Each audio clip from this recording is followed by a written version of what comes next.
fellow Toastmasters and guests. A folk tale or legend is a story told to amuse and amaze the audience. It is usually anonymous, placeless, and timeless. It is transmitted orally among people. It is a belief or story based from funny stories. Whether true or not, believe it or not, they can make us laugh. Knocking on wood is a traditional, ancient Christian tradition. Now, during that time, it is part of the medieval sanctuary. If a fugitive or runaway find protection or could find protection from the one hunting him, this would mean he will go at the back of the church or the door of the church, and just touching the wood of the door will make the one being hunted safe. A local dentist a local pastor went to the dentist to get his pair of false teeth or danger. On the first Sunday, he was asked to deliver a speech. He was able to talk for 8 minutes. The second Sunday, he spoke for only 10 minutes. The third Sunday, he spoke for, guess what?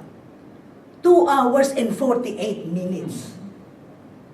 The congregation were worried and asked him, please get down from the platform. And then they asked him, what happened? And the pastor said, this is what happened. On the first Sunday, my gums hurt so much, so bad, that I could not talk for more than 8 minutes. The second Sunday, it still hurts. My gums still hurts, so I can only talk about 10 minutes. But on the third Sunday, by mistake, he got or used his wife's false teeth. False teeth, and he could not stop. He could not stop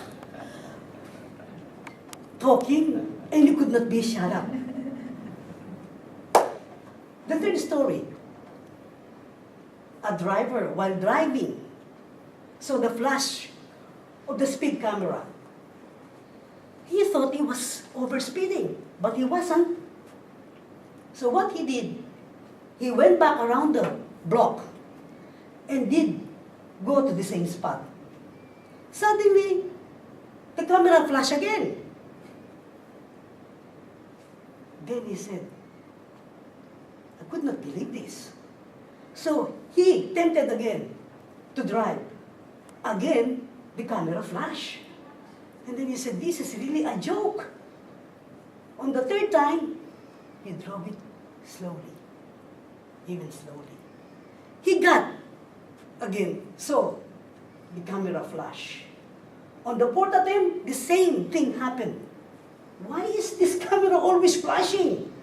And on the fifth time, the camera again was flashing, caught him smiling and laughing. Why? Because he was driving this time at a snail face. Snail face, how is that?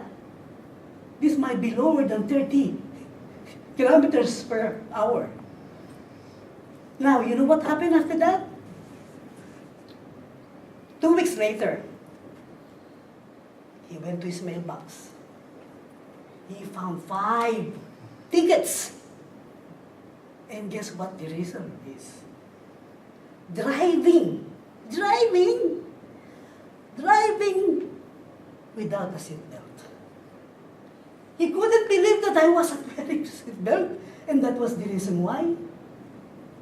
Now, in summary, these 3 episodes, I would say and interpret it for you that the first example was 90% for me.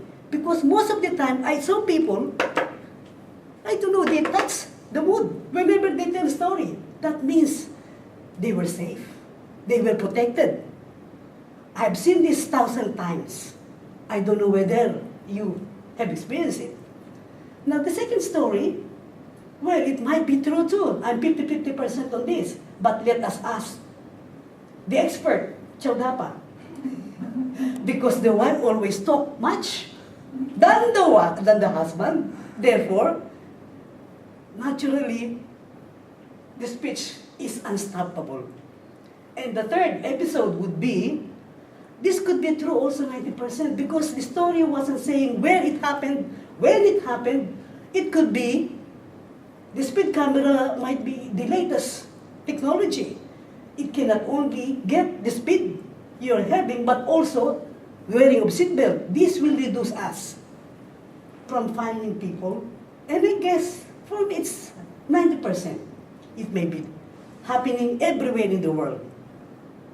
So ladies and gentlemen, I hope I have given you the interpretation of these three examples. And you be the judge. Was it funny? Believe it or not? Madam Tos.